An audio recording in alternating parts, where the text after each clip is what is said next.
subax hore ayay tahay qoraxdu weli si buuxda uguma soo bixin banaanka weyn ee Mongolia. Nin reer guuraa ayaa faraskiisa fuulaya isagoo indhihiisa ku eegaya dhul aan dhammaad lahayn. Halkan faraska ma aha xayawaan la raaco oo keliya, waa qayb ka mid ah nolosha, waa gaadiid, waa shaqo, waa dhaqan, waana mid ka mid ah waxyaabaha qaniyo badan isku xiray dadka Mongolia. Mongolia waa dal ku yaala bariga Aasiya, wuxuuna u dhexeeyaa Ruushka iyo Shiinaha. Dhulkiis aad buu u ballaaran yahay, laakiin dadka ku nool aad bay u yar yihiin marka loo eego baaxadda dalka. Markaad ka fogaato magaalooyinka, waxaad la kulmaysaa dhul aad furan, buuro, bannaano, saxaro iyo mararka qaar qof iyo faraskiisa oo keliya. Taasi waa sababta farasku u noqday Mongolia wax ka badan xayawaan.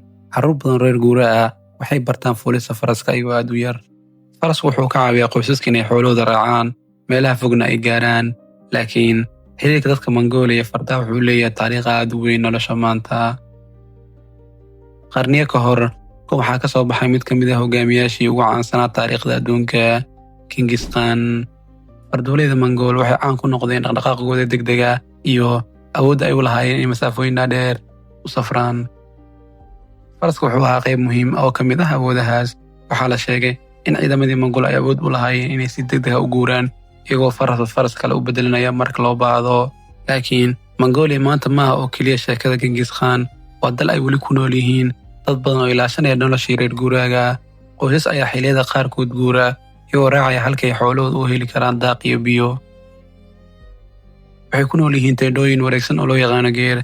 Habeenkii dab ayaa ka dhex shidan. Laakiin nolosha dhaqameedka waxay sidoo kale wajahaysaa caqabado. Jiilaalka aad ku daran oo loo yaqaano dasad wuxuu dili karaa xoolo aad u badan. Marka xooluhu dhintaan, qoyska reer guuraaga wuxuu waayi karaa cuntadii dhaqaalihii uu ku tiirsanaa. Sidaa darteed, nolosha Mongolia waxay leedahay laba waji. Mid waa quruxda bannaanka iyo xorriyadda reer guuraaga, midda kalena waa nolol adag oo mararka qaar u baahan adkaysi aan caadi ahayn. Waxaad fahmaysaa sababta farasku u yahay wax ka badan xayawaan. Waa qayb ka mid ah taariikhdooda, waa qayb ka mid ah dhaqankooda, waana qayb ka mid ah aqoonsiga Mongolia. Waxaa laga yaabaa in dalal badan ay leeyihiin xoolo ay caan ku yihiin, laakiin Mongolia farasku wuxuu noqday wax ka weyn taas.